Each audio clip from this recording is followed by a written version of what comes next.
Welcome to the Bravely Connected podcast. I'm your host, Connie Jakab. This is the podcast where I help you figure out how you can be bravely connected to yourself and bravely connected to others. Today, I want to dive into what is going to help you find your own belonging so that you can stand alone and you can do the things that you know you're supposed to do in your life. You can connect with people, whether they accept you, whether they reject you. How can you do this? Well, this is something that I have bravely walked through myself, and I bravely walk other people through, and I'm looking forward to getting into this with you today. Hit that subscribe button because every week I show up here to give you these tools, whether it's a really great professional video of me interviewing people with my friend Beryl, who does such an incredible job of doing those videos, or whether it's like right now, I'm sitting on my couch and it's like we're having a coffee. So the book Braving the Wilderness by Brené Brown is my absolute go-to once a year. Once a year, I have to read this book because in my life, to be brave, to show up, to bring the hurting closer, that started with our family 10 years ago, to be able to do things that I know I'm supposed to do, going against the flow in the education system, the way that I had to parent my son, it was different. It was not accepted. One principal said, "You're going rogue on us." And I'm like, absolutely, I am, because there's constraints here and you're not able to help him. And I knew what he needed in that moment. And I consider teachers and parents the village. It wasn't working. And so I had to stand alone. I had to sometimes work through issues like, do I feel like I'm wrong here? And Brené speaks to how do we navigate human relationships, but also how do we navigate the dreams that are on our heart and the things that we know we're supposed to do. So who I have on my heart today is if you're a teacher and you are fighting for the rights of your students, fighting for the rights of you being able to take care of yourself, to be able to have connection and relationships. I'm thinking of parents who are fighting for their kids that are being pushed to the side in society, whether that's the medical system, whether that's the education system. I'm thinking about individuals who have dreams to do things in their communities, but you're afraid. That's who I'm thinking of today. Now, if you are a person who has anything in your heart that you want to do, that you know you need to stand and it's going to be alone and it's not going to be popular, this is for you too. She starts the book by talking about a quote from Maya Angelou that says, "You're only free when you realize that you belong nowhere. You belong everywhere. You belong every place, no place at all. The price is high, the reward is great." I remember being really confused about that until one day I had this experience on my couch. Every morning I spend time on my couch just allowing myself to get centered into what I need to do that day. I cultivate the garden of my heart. And one day I'm sitting there and I just get this aha that I belong. I belong. Like I knew that in my head for so many years. I've taught belonging. Many of you know that for 25 years, I've worked belonging creates resilience in schools. That has been my whole career. But it's hard to have a career in something when you don't believe it yourself. And I always felt like a bit of a weirdo. I always felt like I was on the outside of the circle. And that's why my heart is for those who feel on the outside of the circle. Could never quite fit in, never seemed to be cool enough, never seemed to have the right words. Even with this podcast, I mean, I'm definitely being myself. I don't know if I'm doing podcasting right, but I'm just showing up. And I remember this one day, I'm sitting there and it's like, I belong. And because I belong, no one creates belonging for me. I can go anywhere in the world and I can be completely alone and I still belong. I can walk into a room of grade 8 girls and they don't create that belonging for me. I'm the one that walks in knowing that I belong. And so I got this tattoo and the heart points outwards because I can extend my hand even to an enemy because they don't create belonging for me. I can extend my hand. Now, of course, having some boundaries, of course, but I can extend my hand out to anyone and in friendship and in connection because people do not create belonging for me. This has revolutionized my approach to parenting, to being in education, to working in my own community. When I launched my community transformation initiative here, Bravely Connected Communities, taking a community that was divided, a community that, has differences and yet is so interested in connection, it was a risk because if I tick anybody off here, I live here. And now I go to the grocery store and feel that shame and shunned and like being pushed out. I mean, nobody wants that, but I knew that this was the work that I needed to do. And I needed to be brave. And in order to do that, I needed to know how to stand alone. Brené talks about a concept that she speaks to herself. She says, it's okay if I'm alone on this. That has given me a lot of comfort. It's okay if I'm alone on this. It's okay if I'm the one that's out there doing things by myself right now. In Maslow's hierarchy of needs, at the very base, with what's most important, food, clothing, shelter, did you know that belonging is a part of the base, right next to clothing and shelter? This quote right here, in her book, Gifts of Imperfection, this is how she defined belonging. Belonging is the innate human desire to be a part of something bigger than us. Because this yearning is so primal, we often try to acquire it by fitting in and seeking approval. I am an approval junkie. I have lived my life in people pleasing. And when I had this revelation that I belong, that went away. I now can move forward in a lot of the vision that I have and the dreams that I have for community and connection when it's not popular, because I had to get that. My goal is not to fit in. My goal is to create. And so, what I want to cover in this podcast is the four elements of belonging that she talks about that has given me the strength to stand alone. When you stand alone, others will find you. If you're blending in a group, hiding who you really are, hiding your dreams, just going into the staff room and laughing at whatever all the other teachers are laughing at, when you have a dream to do something different, but you're just trying not to disrupt the boat, or if you're that parent that knows that you're supposed to do something that will help your kid, but you're afraid, or you're that woman in the corner who has a dream to make a difference, but stepping out scares you. These four elements are going to help us. So let me just list them all off. People are hard to hate, close up. Speak truth to bullshit. Hold hands with strangers. Strong back, soft front, wild heart. Understanding that I create belonging for myself is a wilderness because we live in a world that says you are responsible to make me feel like I belong. That's the difference between a safe space, which are great, but a brave space is I am responsible for my belonging, not you. I can't control how you look at me, talk to me, say something that might trigger me because I have perceptions and traumas and stories and emotional memory that you could never possibly even know. And so when I walk into a room, I don't expect people to cater to me. I expect me to do the hard work to make sure I know that I belong in that room. When I know I belong in that room, I can connect. When I feel I don't belong in a room and I expect others to create that for me, I create disconnection. So let's start with people are hard to hate close up. Brené says in this chapter that it's easier to be pissed off than hurt or scared. 100%. Anger is always a bodyguard. So I give the analogy of the red car. This one time I was driving down the road and this red car cut me off. And I don't know about you, but when people cut me off, I have things to say. And I had all kinds of words coming out of my mouth. And then I veered off and this red car kind of went somewhere else.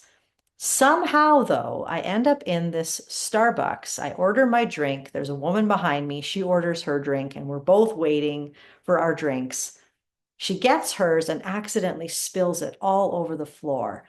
And I start to help her out, and we start chatting and we're kind of giggling, and we had a great connection. And I'm like, wow, I really like her. How when you meet people, you're like, oh, I like that person. Like she's got a good vibe. So we had a great vibe, great interaction. Say goodbye. She thanks me and she leaves, and I leave with my coffee, and out she goes to, guess what? The red car that cut me off. Now, all of a sudden, it became very real to me. I'm like, oh, yeah. In that moment, she was a red car. She was not a person. But as soon as I met her face to face, as soon as I was with her, talking with her, looking in the eyes, she was hard to hate, but she was very easy to hate when she was just a red car. And I find that in our world right now, Facebook groups, let's just talk about community Facebook groups. We have a community Facebook group where we had someone post a picture of a young child, a 10-year-old boy, I think, and they scribbled out his face, but they were complaining about him and telling our whole community how awful he was, basically making the mom feel horrible. And what I find is that in our world, it's very easy to become a keyboard warrior. It's very easy to judge people from a distance. But that's why right now, our goal in our community is to get people connected through potlucks, through arts, through dance, through fitness, through walking. Because if we can meet one another, we might actually like one another. We don't have to agree with one another, but people are truly hard to hate up close. And so, in your context, how, first of all, for ourselves, how can I move towards connection with someone when they're pissing me off rather than pulling away? That's for me. And that's my decision. I get to decide whether I'm moving towards or moving away. And if I move away, I need to get curious about what is causing me to want to move away. And what could help me? What tools do I need inside of myself to move towards? In your context, with your students, your children, your community, how can you get up close? How can you lean in? People are hard to hate up close. My kids, when I seek to understand what's underneath their behavior, rather than just getting frustrated with whatever behaviors I'm seeing, when I get up close and I look under behavior by thinking about what thought and emotion is there, I am practicing. People are hard to hate up close. People are hard to judge up close. And so she closes this chapter with these 4 statements. This is who I am. This is where I'm from. This is my mess. And this is what it means to belong to myself. So my question is, what does it mean for you to belong to yourself? Second element to belonging is speaking truth to bullshit, being civil. Right now, we need this chapter more than ever because we have all kinds of opinions being thrown out there. She says here, we don't even bother being curious anymore because somewhere, someone on our side has a position.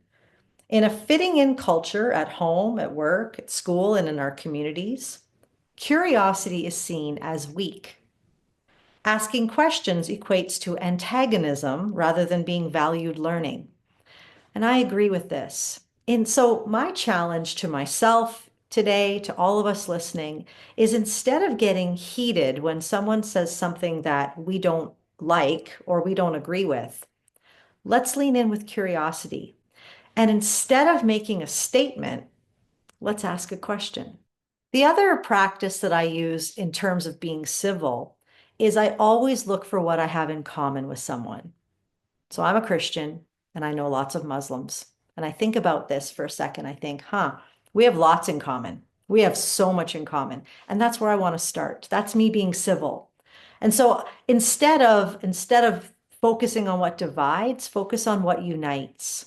Focus on why people are invited to the table and not why they're not. She gives a couple of parameters in this chapter that I really like around how do you speak truth to bullshit and be civil? Well, here you go. Number 1, having some boundaries. What is acceptable? What is not? Number 2 is figuring out how are we going to be accountable? What does accountability look like when somebody has broken that boundary? Number 3 is how am I going to stand in my integrity when I am being BS'd?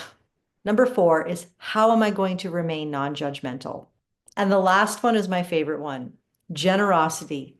How can I be generous in my opinion towards this person? The third element of belonging is to hold hands with strangers. I always joke around with people. It's like you're having a great day and then people happen. If you've ever been in customer service, you will lose all faith in humanity, whether that's retail, whether that's restaurants. Customer service, my very first job was a clothing store. And I remember when I finished my career in retail, I had no hope for humanity. I thought, wow, people are absolute jerks. But you know what's so interesting is that we can move past the idea that people suck and we can truly see people. We can see their gold. We can see their attempts to trying to be good or seeing underneath the behavior, like we talk so much about with the attune in process. This is where we just need to get people in the same room, at the same table, learning how to converse. I will listen to you and not try to fix you. I will hear your point of view and realize that your story is yours and your perspective is yours, and I need to value that. The last element I want to bring up is the strong back, soft front, wild heart. She says that the mark of a wild heart is living out the paradox of love in our lives. It's the ability to be tough and tender, excited and scared, brave and afraid, all in the same moment. It's showing up in our vulnerability and in our courage, being both fierce and kind. I am finding right now in my work of creating community here in my neighborhood that there are people who have not liked me. I've had nasty messages, and yet these same people will show up to my events. And the world, this culture would tell me, you just stick it to that person. You tell them to get out of here. You treat them just the way they're treating you. But what I have found is that as I have a strong back, I can stand up for myself and be civil. And what I've noticed is that as I've done that, and people are still coming, the people who have insulted me and sent me nasty emails, I'm noticing a softening in them. I love the definition she gives of true belonging in this book. True belonging is the spiritual practice of believing and belonging to yourself so deeply that you can share your most authentic self with the world and find sacredness in both being a part of something and standing alone in the wilderness. True to belonging does not require you to change who you are. It requires you to be who you are. As you begin to gather people, you will start to notice that people will rub up on one another. I call this beautiful definition of belonging the sandpaper. It would be so nice when we connect that it just is smooth, but it never is. It's like sandpaper. But how many of you know that if you take a beautiful piece of furniture that needs to be restored and you put some sandpaper to that, it's getting down to the beautiful grain so that it can become and be shown what it truly is. When I show up with myself and I allow that sandpaper of another person to rub up on this skin and on these emotions and on this story that I carry with me, I become known, especially if I'm in the driver's seat of my own experience. So that's another important part of creating community with the concept of belonging is you don't have to change who you are. You get to be you and you're in the driver's seat of your experience. She also writes, stop walking through the world looking for confirmation that you do not belong. You will always find it if that's your mission. Stop scouring people's faces for evidence that you're not enough. You will always find it if you make that your goal. True belonging and self-worth are not goods. We don't negotiate our value to the world. The truth about who we are lives in our hearts. Our call to courage is to protect our wild heart against constant evaluation, especially our own. No one belongs here more than you. I want to conclude with another hero of mine. Her name is Jen Hatmaker. And I've always loved this bold, brave woman who's not afraid to stand alone. And she writes in Brené Brown's book, Braving the Wilderness, I won't sugarcoat this. Standing on the precipice of a wilderness is bone chilling because belonging is so primal, so necessary. The threat of losing your tribe or going alone feels terrifying. And it keeps most of us distant from the wilderness our whole lives. Human approval is one of our most treasured idols. The offering we must lay down at its hungry feet is keeping others comfortable. I am convinced that discomfort is the great deterrent of our generation. Protecting the status quo against our internal convictions is obviously a luxury of the privileged because the underdogs The outliers, the marginalized, have no choice but to experience a daily wilderness. But choosing the wily outpost over the security of the city gates takes a true act of courage. And that first step will take your breath away. Speaking against power structures that keep some inside and others outside has a cost. And the currency is most often drafted by my account of belonging. Consequently, the wilderness sometimes feels very lonely and punishing, which is a powerful distinctive. But I've discovered something beautiful. The loneliest steps are the ones between the comfortable city walls and the heart of the wilderness, where safety is in the rear view mirror. New territory remains to be seen, and the path out to the unknown seems empty. But put one foot in front of the other. Do it enough times, stay the course long enough to actually tunnel into the wilderness, and you'll be shocked of how many people are already out there, thriving, dancing, creating, celebrating, and belonging. It is not a barren wasteland. It is not void of human flourishing. The wilderness is where all the creatives, the prophets, the system bunkers, and risk takers have always lived, and it is stunningly vibrant. Walking out there is hard, but the authenticity out there is life. My friends, my brave ones, those of you who are the system bunkers, the marginalized, the outlier, the maverick, the one who feels like there's something wrong with you, I want to call you to rise up today because I'm one of them too. And I'm out there in the wilderness and I'm doing my thing and I'm creating new ways of doing things, new ways of connecting people. And I want you to rise up to your unique place. I want you to be one of those brave ones that walks out to the wilderness because we're there. Just got to find us. Keep being brave, my friends.